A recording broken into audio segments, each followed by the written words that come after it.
Where's the gavel? Okay, I will, yeah. I'll just get it out. I get it. I could use my fist. Oh, I didn't sit in the right, is this my name here? Here's some echo. Thank you for leaving. I call this meeting of the Middletown City School Board, July 24th, 2033. Let us, Mr. Bertrand, would you call the roll, please? I certainly will. Mr. Moore? Yes. Mrs. Schreiber? Here. Mrs. Stewart? Yes. Mrs. Mulligan? Yes, And Dr. Urso is excused this evening. okay. So then let's rise and pledge allegiance. Pledge allegiance to the flag of the United States of America, and to the Republic republic for which it stands, one nation, under God, indivisible, with liberty and justice for all. Well, that was an ordeal, but it was well intended. And now we have, we need to approve our agenda for this evening. Do we have a motion to approve it? So moved. Second. Mr. Bertram? We have a motion to approve the agenda. Mr. Moore? Yes. Mrs. Schreiber? Yes. Mrs. Mulligan? Yes. And Mrs. Stewart? Yes. All right, so we're going to the consent agenda. Well, after we hear the financial report. Anything you have to add to that, Randy? We'll go ahead and do the Albury presentation if we may. Oh, we have a presentation. We Well, do this good. evening. Oh, yes, indeed. Yeah, I know what you're talking about. Okay, Mr. Rose and Ms. Hensley, you want to come on up to the podium? Tonight's a big night. If you recall, gosh, probably a couple years ago, we contracted with Aubrey for that unique build to build out what we're doing in our K through 5 at this point in time with Passport to Tomorrow. So if you remember artifacts, you remember surveys, you remember badges. So we've been working feverishly the past year to work with our K through 5 to upload artifacts, how to take surveys. And Mr. Rose is here this evening to share with you where we are and give you a view into what our students see each time they sign on to Aubrey, and then also to talk about some additional Aubrey services. So I'm going to turn it over to you, Chris and Carrie, and take it away. Thank you. Thanks everyone for having me back today. So to start, just to go over very quickly, at Aubrey we really have 4 value drivers because we were started inside of a public school district. I think I said last time we were started outside of Hamilton City School District, and really this is the heart of what we do: improving efficiency, increasing stakeholder engagement, that's all stakeholders, helping districts make confident decisions, and then the 4th role is really reinvesting those saved dollars, what you're able to do through consolidation and better data-driven decisions to invest what matters the most, all geared towards improving student outcomes. At Aubrey, we do really 6 things if you put us into these buckets. Primarily where we started with Middletown is, again, the Portrait of a Graduate, which you call Passport to Tomorrow in Middletown. We also do other things, which I'm going to discuss here in a second, around data and data insights. I will discuss that just in a second, but first we'll talk about the Passport to Tomorrow, or P2T, success. So this was a massive plan. I think we talked about this the last time, right? It required a lot of work from this team and the city of Middletown as a whole, Middletown City School District, to really focus in on how can we help students develop all of these great badges and skills to become better citizens, right? Better when they get into their college or career. So in Middletown, we sat down, we said, how do we make this experience very simple? Because again, back to efficiency, how do we make this very simple for all of the stakeholders? So first off, I think my clicker stopped there. Oh. Sorry. Yeah, I probably did something. Try it again. Still not working. Well, There we go. okay. So we created a way in which that you could take all of your badges, which you've created, and upload those to the system. So this was all of that custom code and custom build. We then took that step, one step further. Not clicking, sorry. Let's find the batteries in. Can you click on your screen? Yeah. I can just Get a go. little closer to it, see if that's working. If not, in my space bar, You gonna need I've got that? some batteries. Try the space bar. No?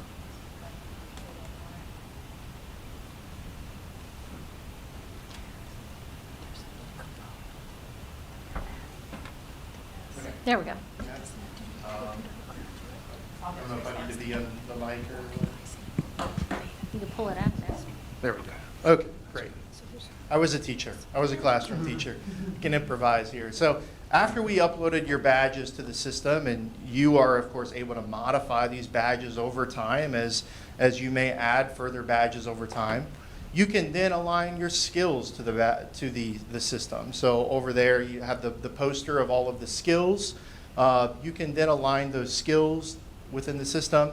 For the student themselves, and I did anonymize this data so that we're not sharing anything of students' data themselves, but students have a one-click access to their portfolio. So when a student signs in with their account, you can see it says My Portfolio up in the top right. They have a one-click way to upload artifacts, which is critical, and I want to brag on Middletown City Schools in just a second, because what your students have done is incredible. And I want to show you what they've done here in a bit. But you can allow students to upload those artifacts and align those directly to your badges and your skills. In addition to that, students can take the SEL survey. So that survey is in both English and Spanish, and it walks them through basic questions. It might be a little bit hard to see up here, but I can ask for help when I need it. I stay calm when I'm dealing with my problems. And they're self-rating themselves. In addition to that, the teacher themselves is also going through and having input in this as well. We call that a multi-informant survey, so that you can really understand how students are doing. And then in addition to that, this is something that potentially might be rolled out, which is we can start to ask students how they're doing, how they're feeling, so that if there is a need, that we can touch base with that student. High level, over 6,000 artifacts have been submitted this past year, which is incredible.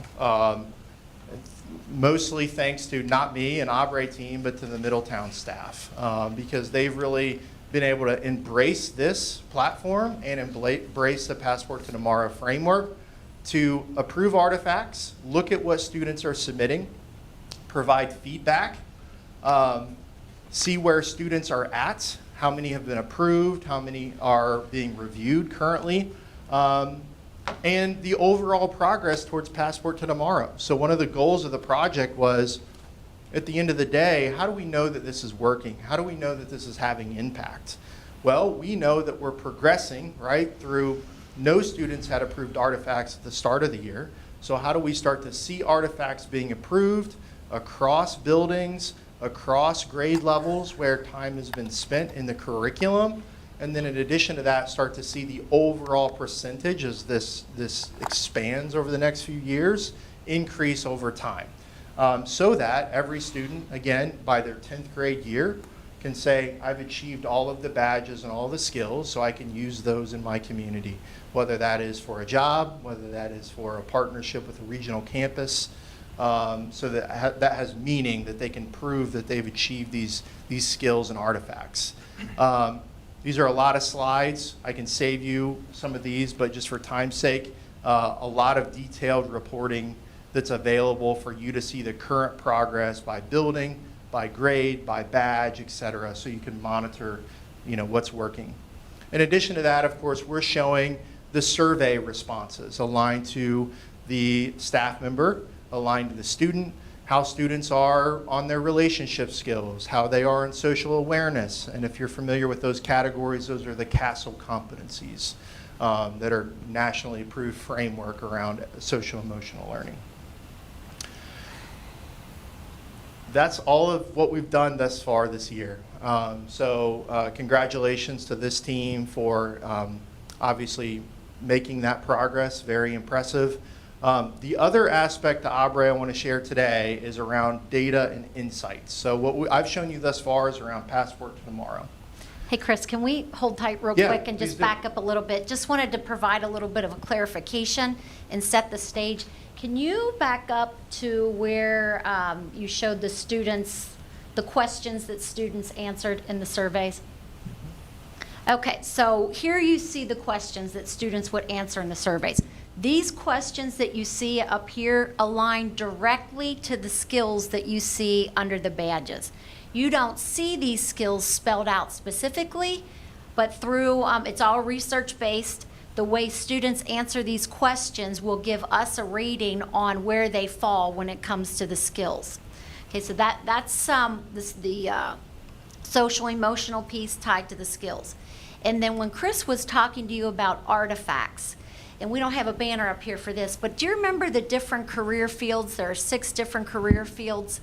And in K through 5 this year, they focused in on different career fields throughout the year. So the first one was, one of them was human services. When they would finish the study of career awareness around human services, they would upload an artifact. We call that an artifact. So we're creating a portfolio for children. So if you would go, a child could go in there, they studied human services in 1st grade, they may have an artifact around a human services career. So the idea is, like Chris mentioned, by the time they get to 10th grade, they're gonna have a full portfolio of how they've really moved in and out of career awareness and career exploration. So we've spent the year this year in K through 5 mastering how to upload an artifact, also how to take the surveys and how survey results report out. So this year, as we go into 6 through 8, we'll be ready to go with Albright. So just wanted to provide a little bit of clarification on that. Yeah. Thanks, thank Chris. you. Maybe it's not focused, yeah.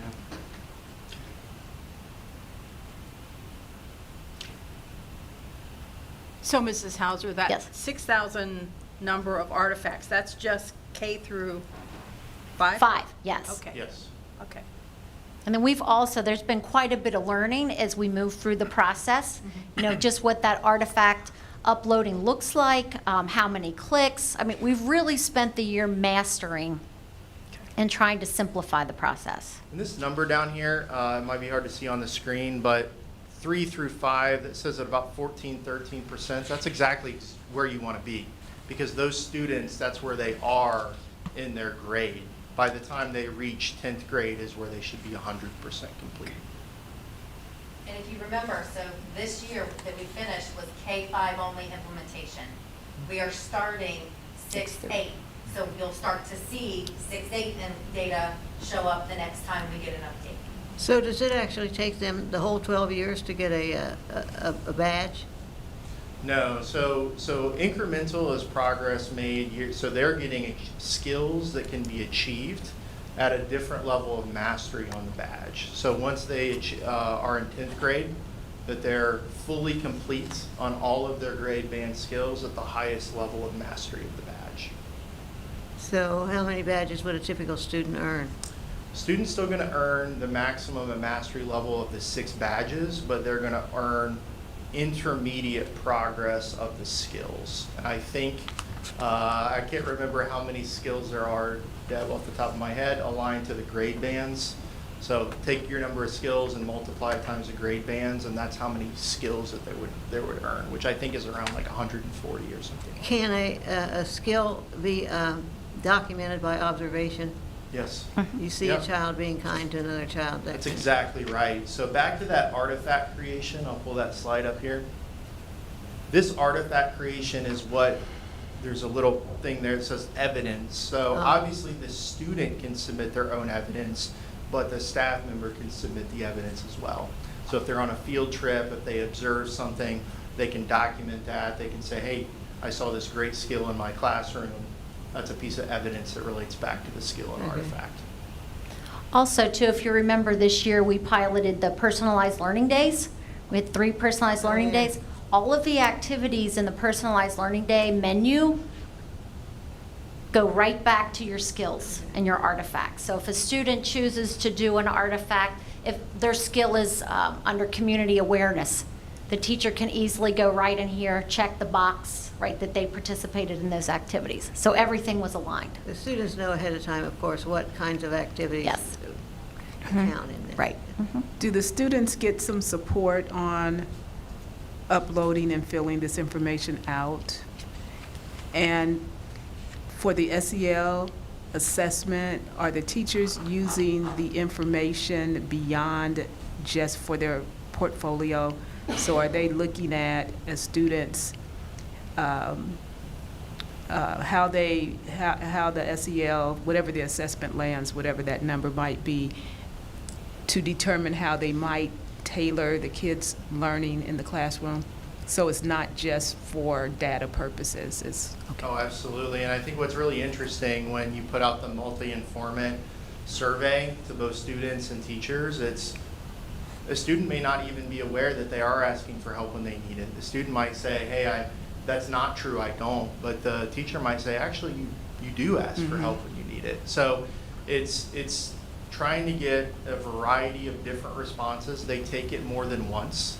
It's given multiple times a year so that the student and the teacher can evaluate overall how that student is progressing over that school year. Obviously, the P2T we couldn't do it without this.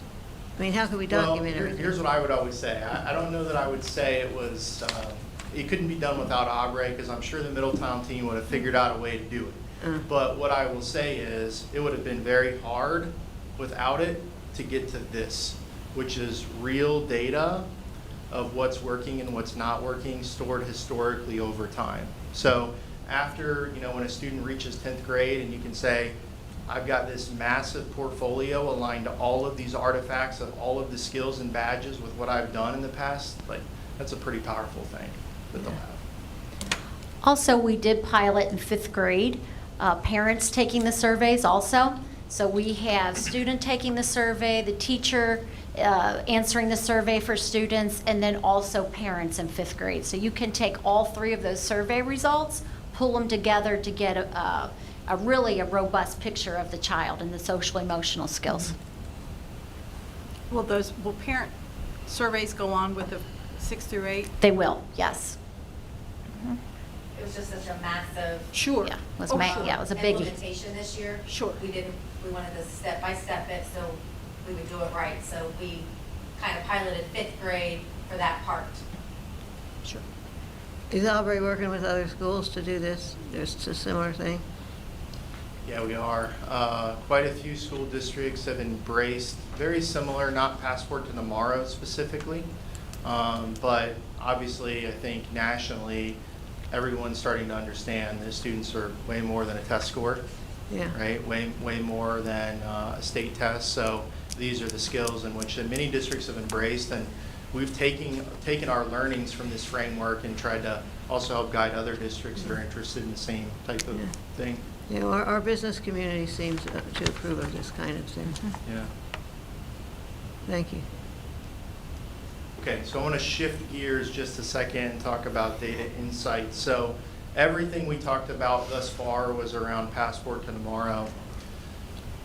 One of the things Aubrey does incredibly well, probably one of the best things we do, is helping school districts, teachers, school boards, family members try to answer the questions that they have. And we do this through data. So it's really a 5-step process, and we're short on time here, but I'm happy to answer questions. But the first step is around collecting data. You've already done some of that through Passport to Tomorrow. Artifact is collecting data. There's also other data around the student, right? Their grades, their behavior, their test scores. You think about all of the data that we have on a student, those are things we can collect. Once that data is centralized, that data can then be visualized and helping lead to intelligence, which is when we look at the student as a whole, how can we best serve that student academically, social emotionally, career readiness through Passport to Tomorrow. And so we really take this 3-step approach: a crawl, walk, run. Crawl would be a single data source like Passport to Tomorrow. And when you get over to the walk and the run, as we're going to talk about in a second, that really complements around such a framework, if you've heard of MTSS, so multi-tiered services and supports. And what this does is we can bring in other data points like attendance and behavior and assessments and grades and social emotional and Passport to Tomorrow to really give you a broader picture around what's working and what's not. I'm going to skip through some of these slides and show you a practical example. So in Insights, one school came to us and said, we just want to understand in a quick glance, are our students showing growth in their reading assessments? And so we built this dashboard. It's probably hard to see up on the screen, but in kindergarten, 23% of their students were well below benchmark. At the end of the year, only 6% were well below benchmark. Single graphic, they could answer that. And actually in this case, they were actually checking to see if the vendor they bought the reading assessment from was actually showing growth for students. So they use it as an evaluation tool of the assessment itself. This is an example where this is all anonymized data, but we worked with a school for targeting students for intervention. Turned out when they looked at their attendance, the day that they were giving intervention in the school, students were missing the most that day. So they changed the day of the week where they provided the intervention by using attendance data. Then you start to get into some more sophisticated dashboards. So this dashboard we worked on with many schools in Ohio on to look at hours of school missed, because in Ohio we track attendance by hour. Behavior, failing classes. In this case, they used a reading assessment and a math assessment called STAR. And then they used MAP testing, which I know you use here in Middletown. And then we looked at also Ohio State tests. What the goal was on that was to identify students that were needing intervention, right? So again, they might be great in Passport to Tomorrow, but might be struggling in attendance, right? So you're looking at multiple variables when you're targeting students for interventions and supports. Final example I want to share with you, this was from a district in California that wanted to know, does more time spent in one program actually equate to a more improved result in another program? Again, they were doing program evaluation. So they were trying to understand which students that software worked well for and which students that it didn't, quite frankly, make any difference. Because they were faced with this renewal problem, right? As I'm sure you all will be, which is we bought some software. How are we going to sustain this? We have to really understand what's working and what's not. And so that was their question in this dashboard. Obviously, looking at family and community engagement is key. So this district made one of their goals, increasing parent and family community engagement. Ideally, Passport to Tomorrow helps with that through the surveys, increasing your family engagement over time. Engage parent, family, and community. Hopefully it equates to better outcomes with students as well. So I'll leave you with this, and then I'll turn it back over to the Middletown team. But with Aubrey and Data Insights, what we're really trying to do is paint the full picture. Passport to Tomorrow is one ingredient, if you will, to the mix of the student, right? But you've also got behavior, you've got academics, you've got attendance. And so Insights is bringing in all of the other data points that we have to better help your teams make better data-driven decisions. So can we jump ahead just a little bit in the agenda? Because you're going to see 2 contracts for Aubrey later on in the agenda, in the curriculum area on the agenda. So probably the perfect time right now, since we have Ms. Hensley and Mr. Rose here, to maybe share a little bit of information about those contracts. And Chris, you mentioned, a little bit out, what those are for. But if you could really talk about how we need data first as a service when it comes to MTSS and everything we're doing this year. That way, we can answer all questions and look at Aubrey at the same time. Sure. Yeah. So to start with, we have a new dyslexia law, and that comes full in effect starting August 1. And there's a lot of components to it, including a screener that we will be starting mandatory K-6 in August.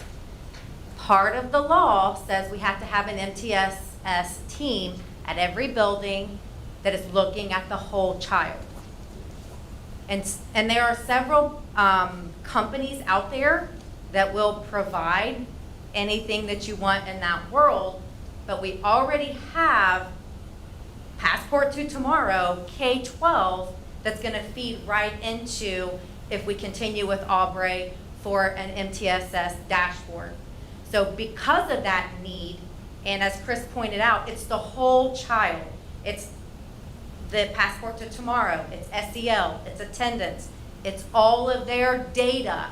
So when we need to look at children, not just for intervention, but do we have some at-risk students for other things? This is going to give that down to the student, nitty-gritty picture of the whole child. So you're going to see in the consent agenda that we have two contracts for Aubrey. It's a 3-year contract split into 2 contracts because of some funding sources. There's a 1 year through ESSER, because we can only do 1 more year, and then 2 years through general fund. And they were gracious and gave us some, some perks that we took into the general fund part, but we have 2 contracts, and that's what it's covering, is the MTSS data dashboards. But I will also say that the contract includes several of those multi-dimensional dashboards. So as we get started, we're going to build a K-6 and a 7-12. Then as we have more questions, we're going to get back with them and say, now, this is going to keep rolling because we have to have an MTSS dashboard. What other things do we need answered? Do we need to dive into some of our programs that we have to see if it's effective? Do we need to continue them? This is gonna be our quick outlet to say, dump the data. What does it say? Is it working or not? That's perfect. And then also, if you recall, in the 8-page strategic vision brochure, this data warehouse and the data display is mentioned throughout the 8-pager in our strategic vision. So this is the next step and next extension of our work with Passport to Tomorrow. Is it possible that some of the things that the teachers are using now might be eliminated because this will take over, some of the other things? I mean, I can't be specific on what, but. It's going to allow the teacher to go in and click a student and see all the data.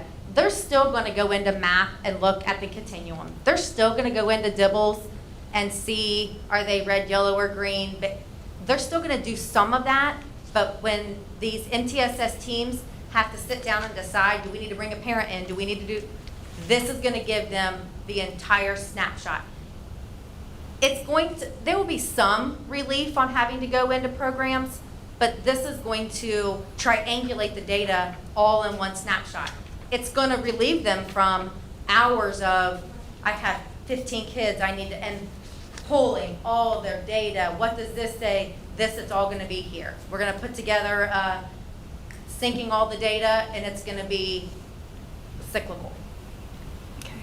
So more time working with kids and less time. Yes. And looking for information. And very focused. Yes. Very clear focused. Thank you.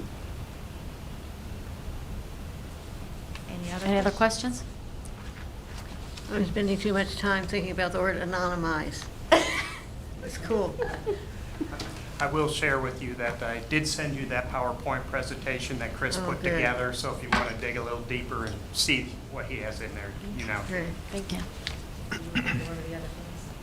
We'll hold on till the end. Yep. Yep. Thank you so much, Chris. And thanks for the partnership and all the hard work on Aubrey's part. You guys have done a dynamite job. Yeah. Thank you. all. Thank you.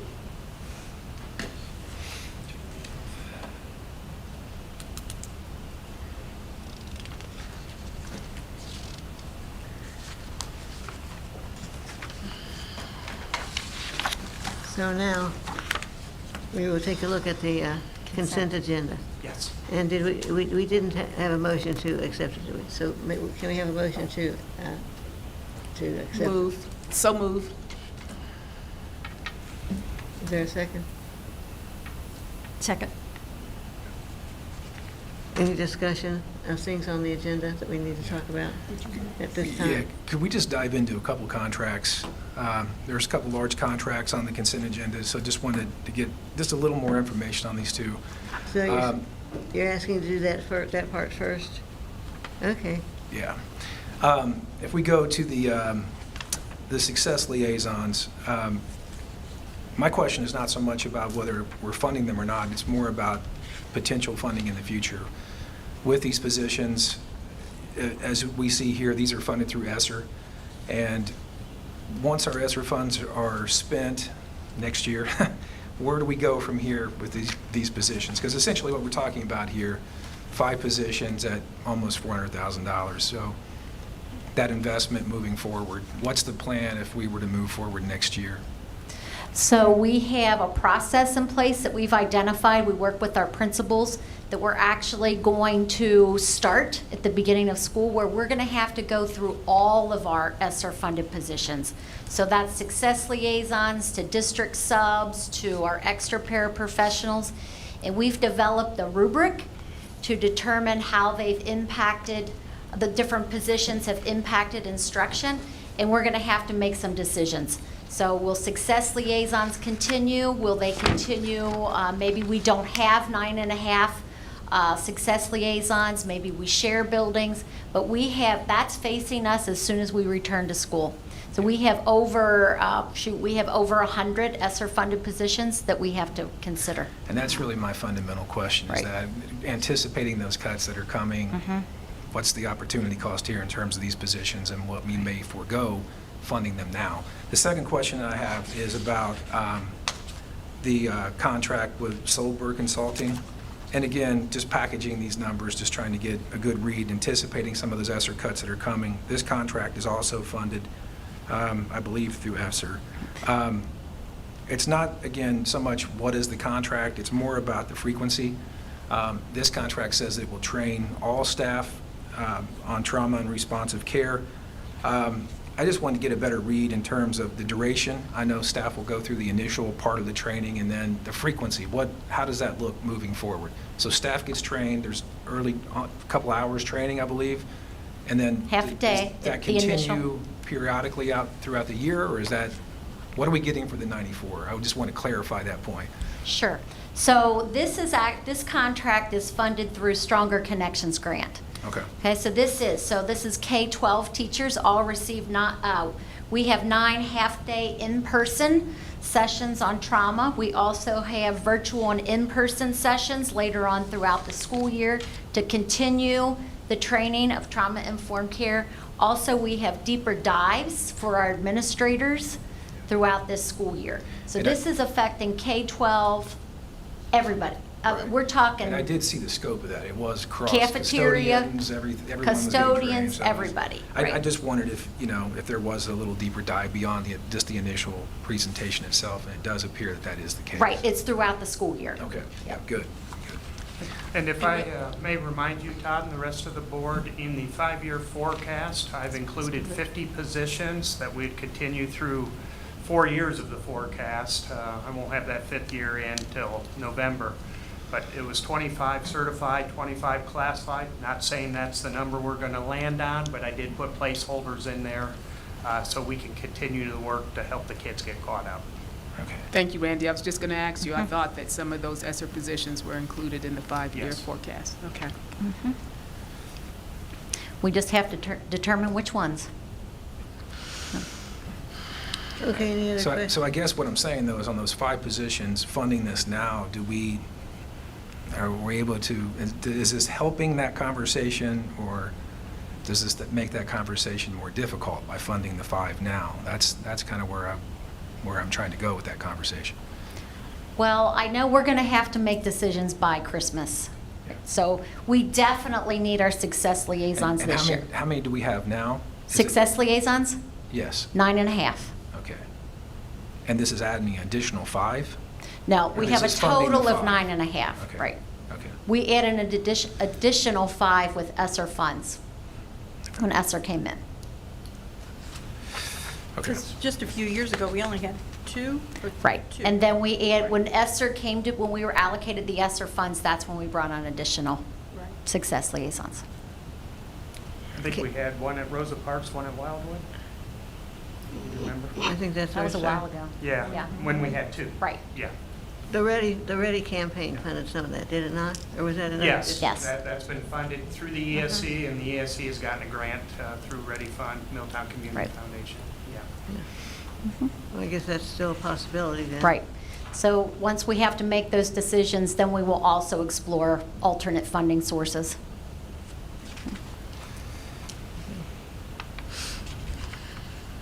Are there other questions about things on the consent agenda?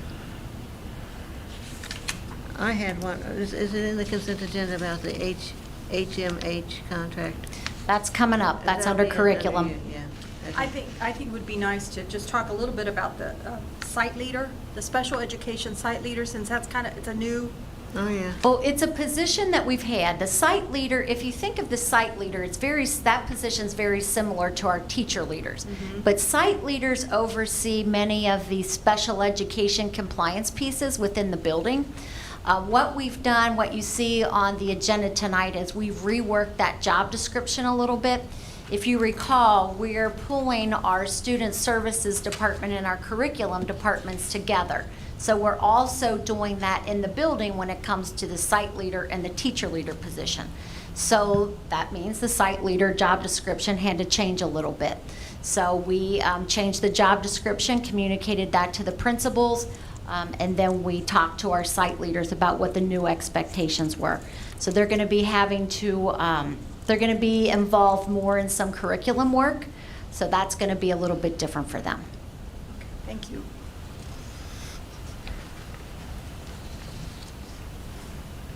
Okay, so, Mrs. Schreiber? Yes. Mrs. Stewart? Yes. Mrs. Mulligan? yes, Mr. Moore? Yes. okay. Jumping out of the consent. Don't hold your breath now.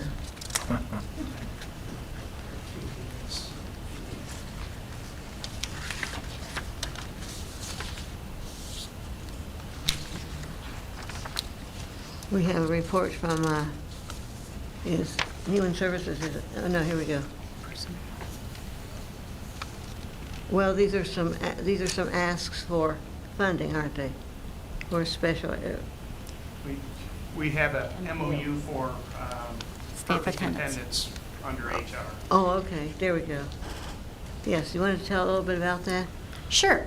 So if you recall, when we were going through MTA negotiations, our certified staff members, we had negotiated an MRA perfect attendance bonus, which we've talked about before. With staff members, they can earn up to an additional $1,500. They have perfect attendance for the year. If you want to break that down, by each quarter, we're going to look for perfect attendance and allocate a dollar amount. First quarter, $150. If a teacher then earns a second quarter, it builds to $300. If they earn a third quarter, it goes to $450, up to $600 for 4. Add them all together, $1,500 possible perfect attendance for staff bonus. So the reason the MOU is coming before you tonight a little bit later than the contract is that MTA officials and district officials sat down and worked through, this is a one-year MOU, and determined what we would have to see in order for this MOU to continue. So what we did with the help of MTA is we went back and looked at perfect attendance data pre-COVID, before we hit COVID, to look at the numbers, where we were then, where we are now. Based on the numbers and the perfect attendance that we had in the past, we landed on we would need to see 300 perfect attendance incidents this school year. So let me define that a little bit. So let's say that, Mr. Moore, you had perfect attendance all 4 quarters, right? That's 4 incidents. Okay, so it's not 300 people with perfect attendance. It's 300 incidents of paying for perfect attendance, okay, that we would need to see 300. We arrived at 300 by looking at pre-COVID numbers, and the average was approximately right around 75 perfect attendance incidents each quarter. So that's how we landed on 300. We came to an agreement. So if we see 300 at the end of the year, we will consider carrying this MOU forward. When it comes to cost savings, working through what it costs the district to place a substitute teacher within the classroom, or if we have to divide children amongst other classrooms that pay. It's going to cost us a little bit of money, but where we're really going to hit a home run is instruction with our students, because we're going to be able to continue instruction with the classroom teacher. So that's what you see in front of you. Tonight is the MOU for that staff attendance. Go ahead, Ms. Stewart. Can I ask a question Of now? course you can. I can see it all over your face. So with the 300 incidences that you're going to look at, will that tell us, let me share my concern, that we're not just incentivizing the teachers who would have perfect attendance anyway, right? So there's really not it's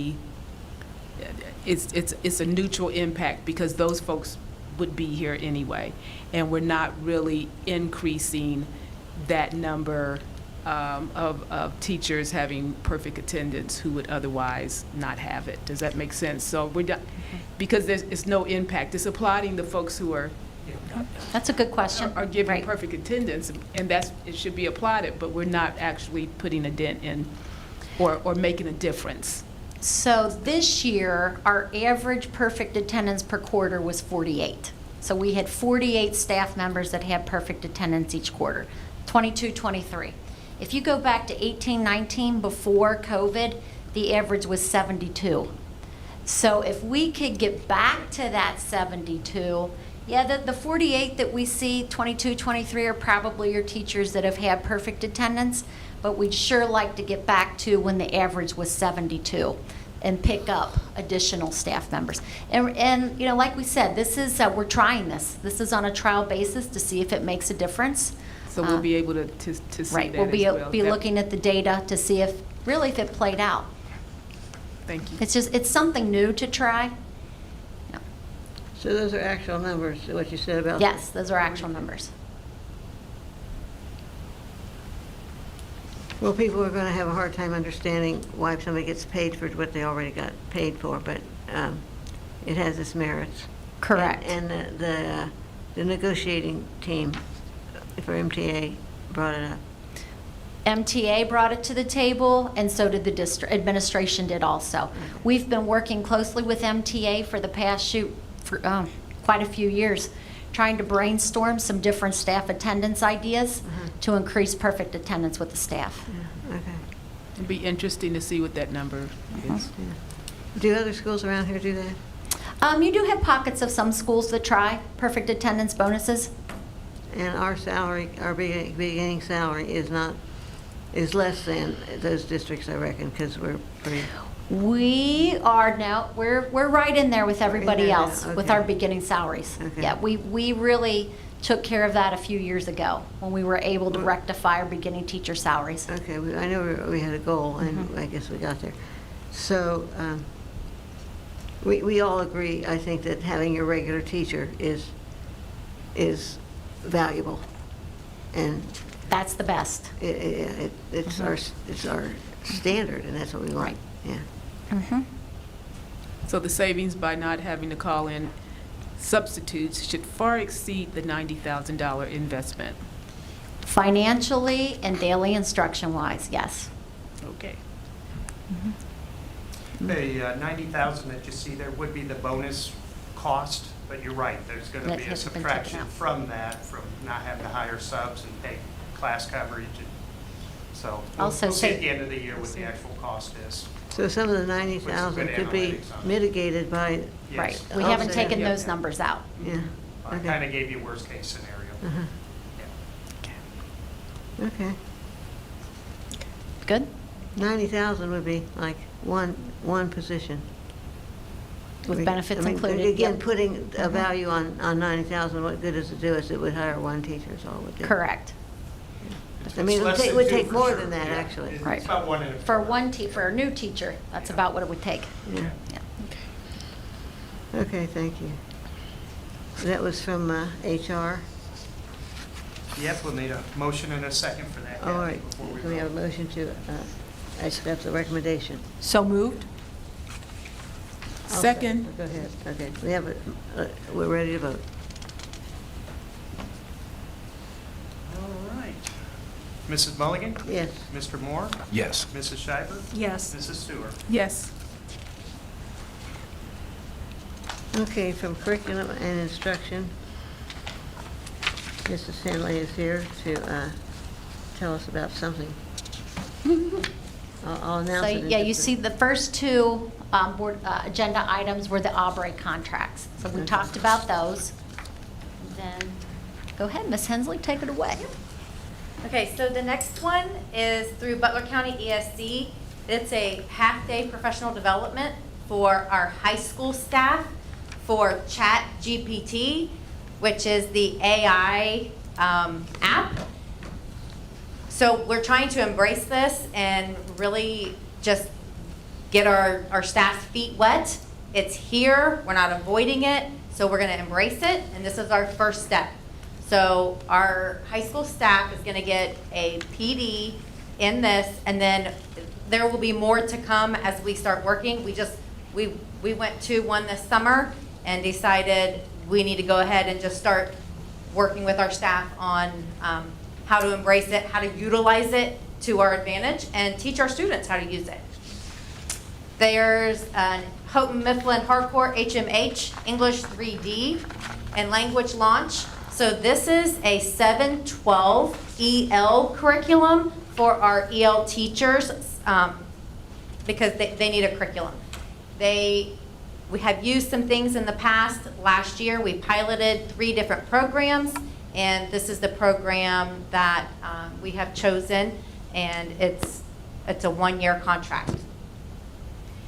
Then there is the CCIP with the state. So we participate in this, so we are eligible for many other grant funds through the state. The list of the grant funds would be like Title 1A, improving basic programs, Title 2A, improving teacher quality.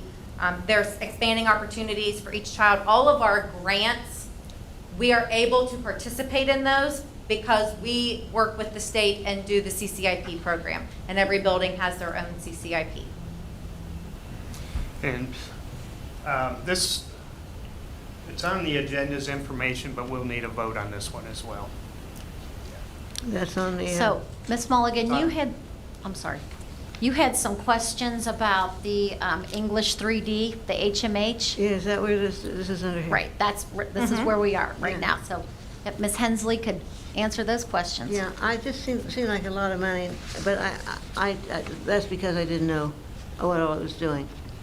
This is, the publisher makes tons of money on the books and the peripherals or the things that go with the book. And now it just looked to me like, oh my gosh, now they're charging us $37,000 for the teachers to learn how to use the book. But there's more to it than that. Would you want to tell them what they told me, what you told me about what's actually involved in this, the HMH? Can you share what's involved in the contract, what we'll be receiving, resources? Yep, so there's going to be the books, online resources, and the students will have online access. So this is our EL teachers Oh, who yeah, will be working with our EL students. That Yeah. population is growing and Yeah. growing, and our teachers need resources to really work with them. The English language learners Yes, will right. benefit greatly from Yes. this. And that also includes coaching? Yes. Yes, HMH is wonderful with their coaching packages that they have, so. And it's not just a one-day thing, it's, Correct. It's throughout the year. It's layered in throughout the year. There'll be face-to-face coaching.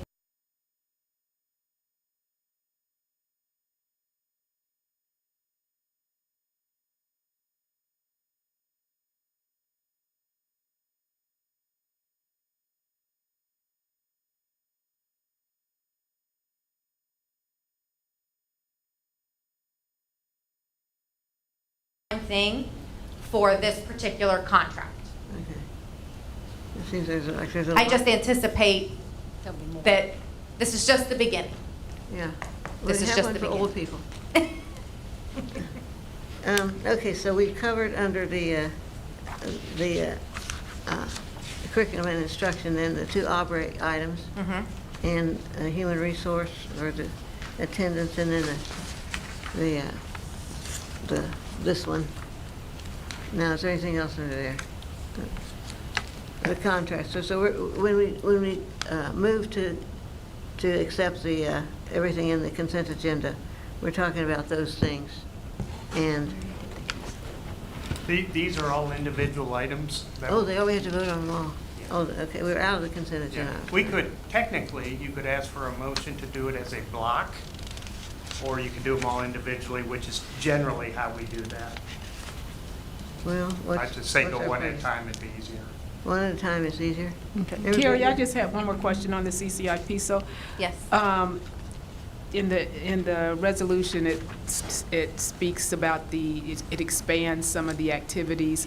So for the kiddos, they'll have some additional support outside of the classroom and resources that they can tap into on a regular basis. So because we participate, we get, for example, Title I funds. We have many tutors that we pay out of Title I funds. And those tutors are working with those at-risk students outside Okay. of core. So that's just an example. Okay. Yes, All right, thank you. you're welcome. So any other, so we're going to go through, we voted on the Aubrey, didn't we? Not yet. Not No, yet. let me We'll see. start at the top with Aubrey, one-year contract. Okay. Okay. Is there a motion to approve the expenditure for the Aubrey contract? So moved. Second? Any, no more Todd beat you questions? to it? Todd, then Anita? No more questions, I think. No. Okay, we'll have a vote then. All right, Mr. Moore? Yes. Mrs. Schreiber? Yes. Mrs. Stewart? Yes. And Mrs. Mulligan? Yes. That was the first Aubrey. Now the second Aubrey. We need, we're So gonna move vote. for approval? Okay, second, Second? we'll vote.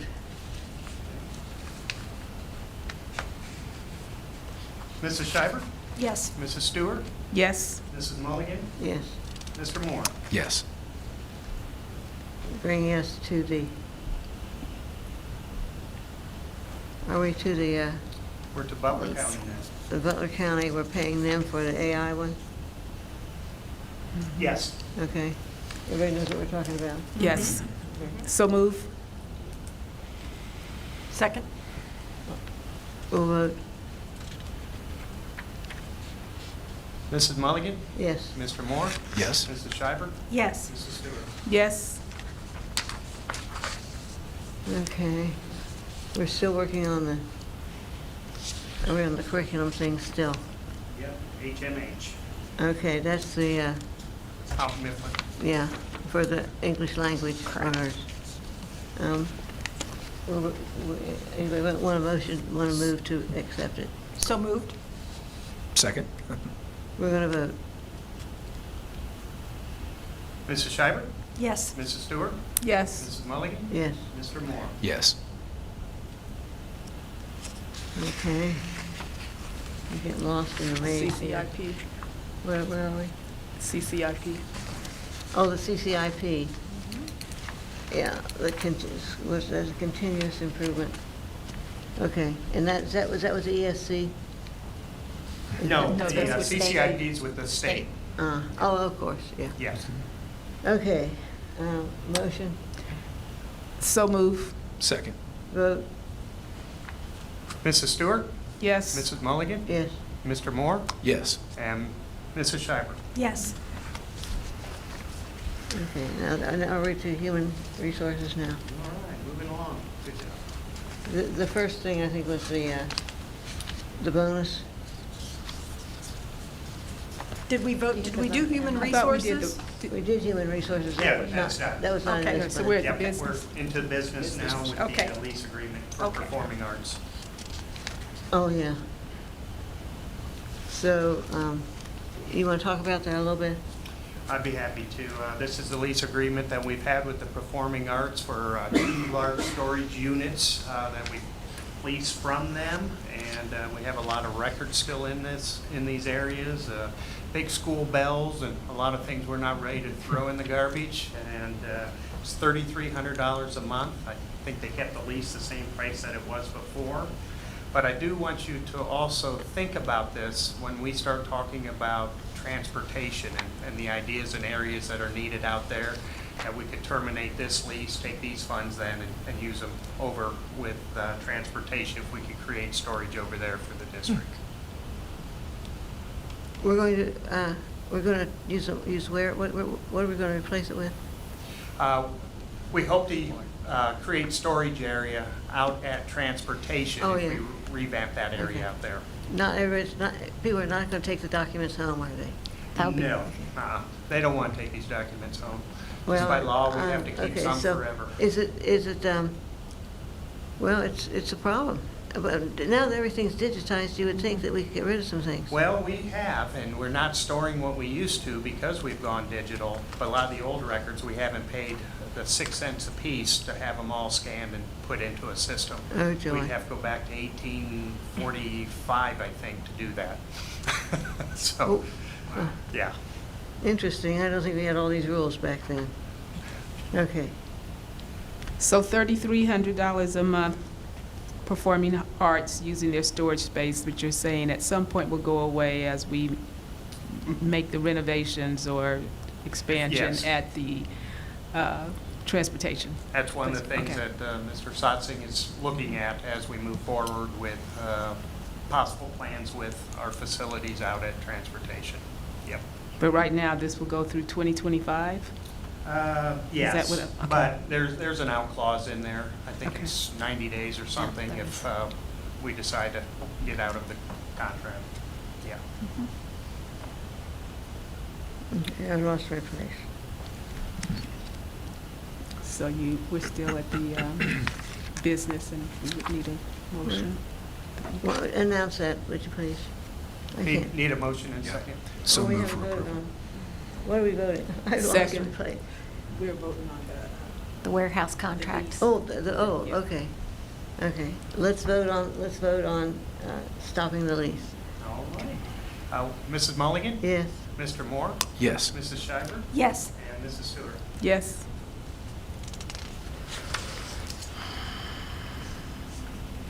I think you're down to committee reports. I think we're down to committee reports. Oh, well, I guess all those expenses for the special ed they were in the consent, or do we have to vote on it? Yes. Okay. Yep. We've got everything but one action item approved, and they'll come down under Board of Education. Okay. And It's a- adjournment, I guess we'll have two. It's a maze. I need some artificial intelligence. Yeah. So we're at district committee reports now. Okay, just district committee reports. Our committees are. And we had the policy committee, Policy. right? Ms. Scheibert or Ms. Mulligan, you want to share policy committee update? Yes. We met on the July 5th. We went over, no, I'm sorry, the 19th. Policies that we went over were in regard to board meetings, how the minutes are written, and notices of meetings are made public. And I believe that we already approved this one in another category too. We said that these things are overlapping in categories. So Yes. that, there was also a policy about data and records retention, about how you decide how long to keep things and where they have to go to be approved by the state of Ohio to Correct. keep or not. Again, the CCP in another category. We've read that policy many, Many many times. I think times. 5 times. But that's there. And there was a policy on student absences and excuses, which kind of removed the COVID language that was put in there during the COVID time when we had some special things about absences for students. So those were the ones that we worked on that day. And I think Kathy, are we caught up? We are caught up. They'll send us more very soon, but we're caught up. We have no We're caught up. backlog of policies.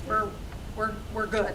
Yeah, for a week or so, I think, once school Yeah, starts. yeah, We have to- yeah. Are we going to continue to meet regularly like we did? Every quarter, Yeah, okay. yes. Just Okay. keep that on a schedule. Okay. Let's see, we have the Finance Committee.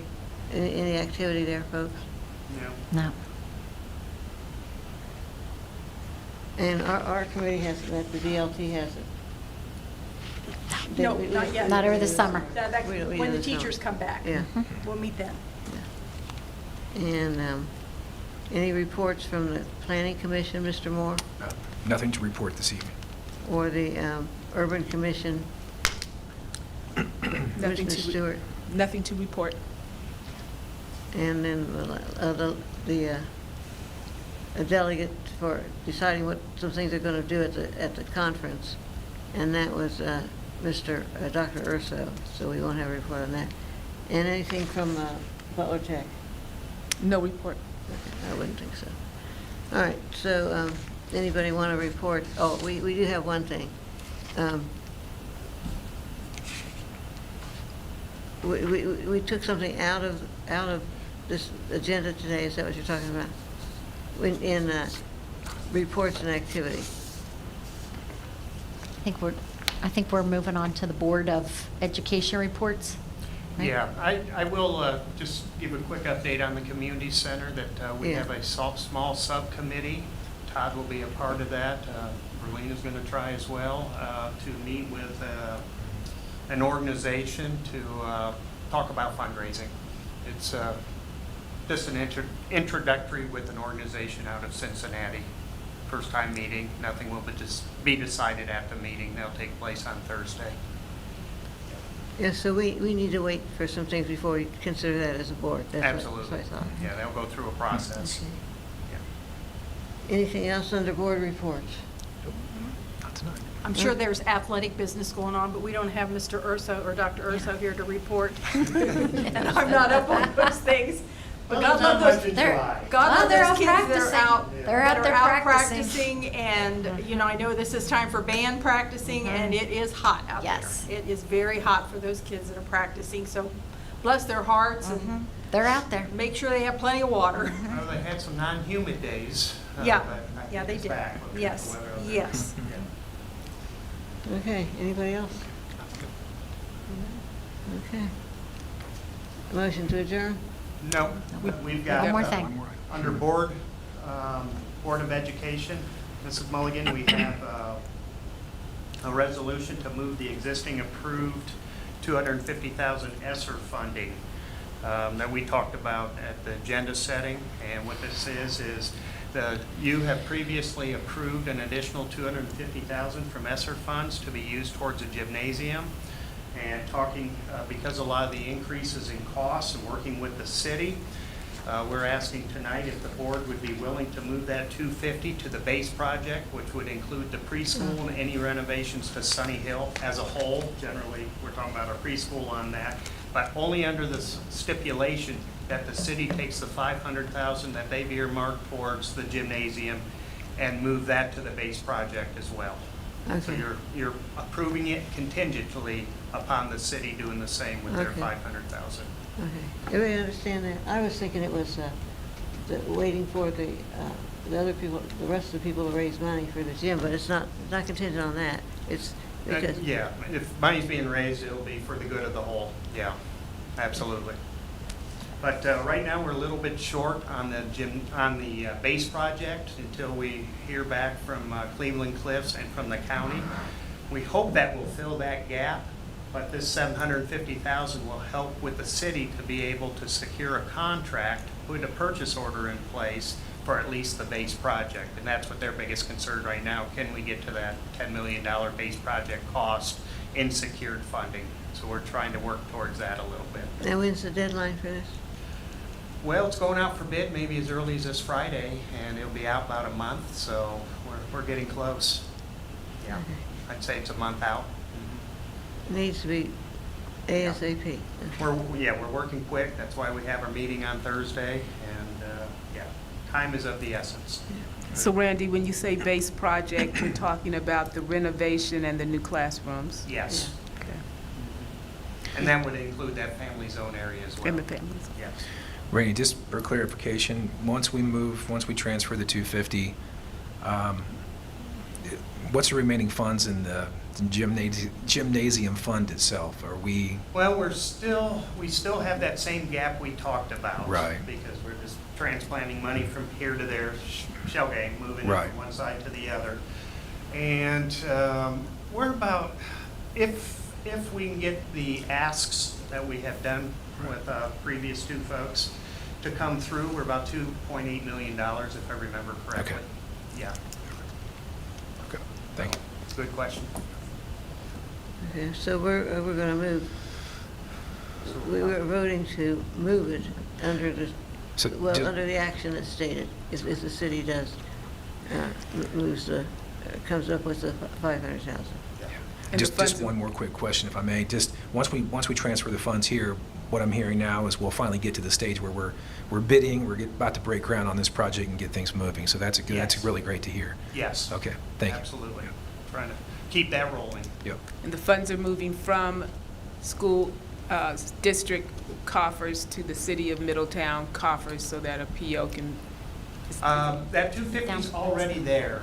You know, it's already been approved, and it was being approved for us getting space in the gymnasium to be able to take our preschoolers, use the gymnasium. It was part of the lease agreement, but now we're just going to take that 250, move it back over to the base project.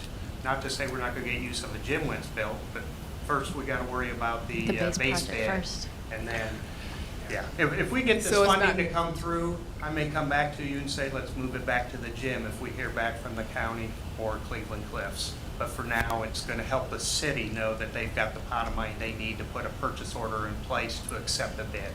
So we're not doing both, physically moving the dollars to the city and earmarking it for the base project? We're, Do you- yeah, we're just earmarking it now For the from base. gymnasium To to the the base base. project. Yeah, we're not Provided- adding any dollars, we're just moving existing dollars that have been approved. Well, isn't there a proviso for that, that the city has to, we need Contingent to, upon the city doing the 500. same with the 500 that they've earmarked for the gymnasium, yes.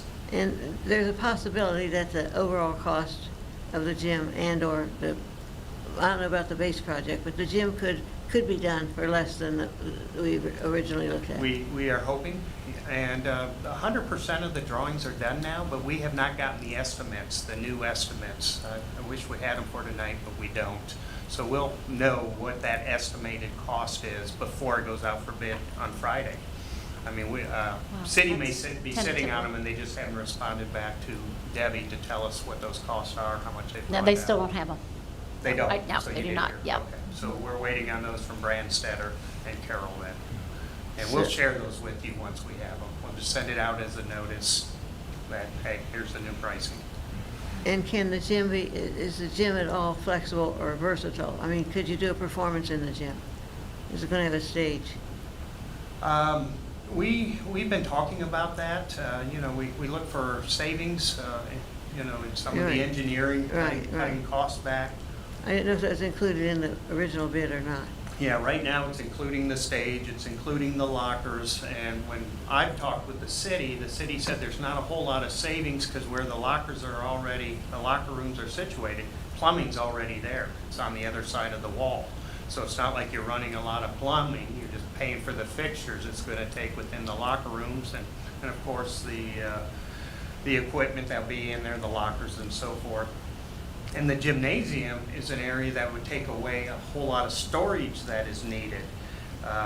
But no decisions are made. There is flexibility in making those changes. If we get to a point where we need, you know, say we're $500,000 short, yeah, we can make adjustments to get there. And this has to be done by the time the ESSER money has to be spent? The city's ESSER money, not our ESSER money. Because ours is with the city. We already. Well, ours we'll pay for our lease with the city before ours ends. And then Okay. the city has an additional 2 years to spend on the Their money. construction Oh, they and have more everything time. that's taking place. Oh, that's a relief. Yes. Yeah, we've got time on their end. We don't have time on our end, so. And also, Todd, I'll bring you up to date. Our attorney is working with the city's attorney on that lease agreement for all that. And I hope to have that short up next couple of weeks, if not end of the month of Thank you. August. Yeah. Exciting times. It is a lot of fun. We'll just need a motion in a second, and then we can vote on the item. So move for approval. Second. Vote. Who's behind my place? All right, Mr. Moore, Yes. Mrs. Schreiber, Yes. Mrs. Stewart, Yes. and Mrs. Mulligan. Yes. Thank you And for that. that concludes our agenda. So is there a motion to adjourn? the meeting? So moved. Second. Vote. All in favor of adjournment, say aye. Aye. All opposed, same sign. Adjourn, thank you.